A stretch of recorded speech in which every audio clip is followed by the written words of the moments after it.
friends in Christ. In this video, we shall understand the parable of the wheat and the weeds. This parable is found in the Gospel of Matthew, chapter 13, verses 24 to 30. This is the first of 5 parables in this chapter about the kingdom of heaven. Jesus told them another parable.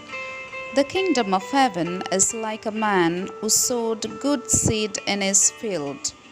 But while everyone was sleeping, his enemy came and sowed weeds among the wheat and went away. When the wheat sprouted and formed heads, then the weeds also appeared. The owner's servants came to him and said, "Sir, didn't you sow good seed in your field?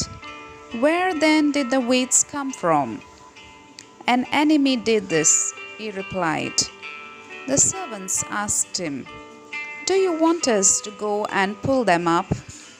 "No," he answered, "because while you are pulling the weeds, you may root up the wheat with them.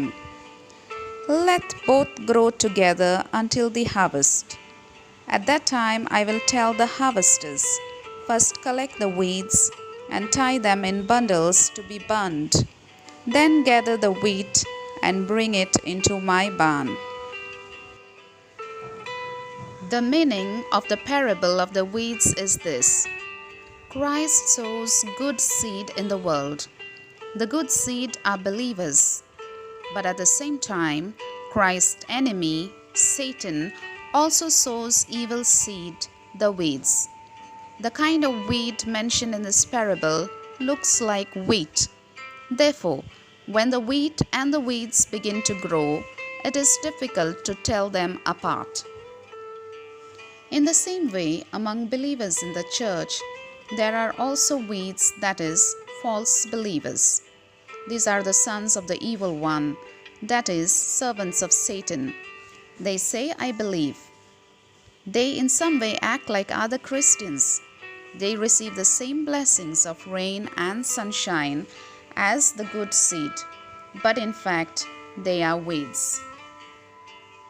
In this parable, the servants ask their master, "Do you want us to go and pull up the weeds?" Many of us are like those servants. We are quick to judge, quick to condemn. We want to get rid of the weeds at once. But Christ says no, because while you are pulling the weeds, you may root up the wheat. You cannot be certain which are the weeds.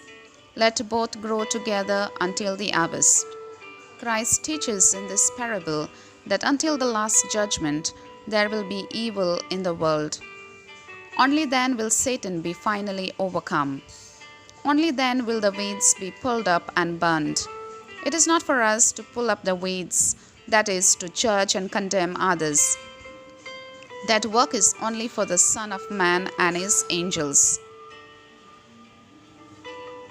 Beware, there are weeds in our churches. Just as among the 12 disciples there was one Judas who betrayed Christ, so in the church there are weeds, false Christians, wolves in sheep's clothing. We must beware of them. We must examine their teaching. We must rebuke wrongdoing and discipline brothers who fall into error. There are 2 great dangers that every church confronts. One is weeds. The weeds make the church weak. They weaken the faith of other Christians.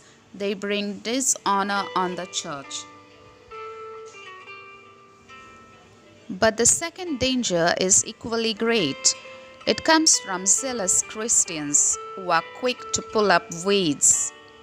They desire to purify the church, and this is good, but they also have a judging spirit, and this is wrong. Yes, they pull up many weeds. They expose false Christians, but at the same time they judge true Christians. They split the church, and in the end, they do more harm than if they had left the weeds alone. This is the deepest meaning of the parable of the weeds. Only God the Son of Man can truly judge. At the right time, he will separate the wheat and the weeds. There will be a new heaven and a new earth, the new Jerusalem. Nothing impure will ever enter it. At that time, the weeds will be removed and destroyed, and the wheat will be collected in his barn. Then Christ will send his angels and gather his elect. Then the righteous will shine like the sun. Those who are lights in this world will shine even more brightly in the next, and receive the crown of life.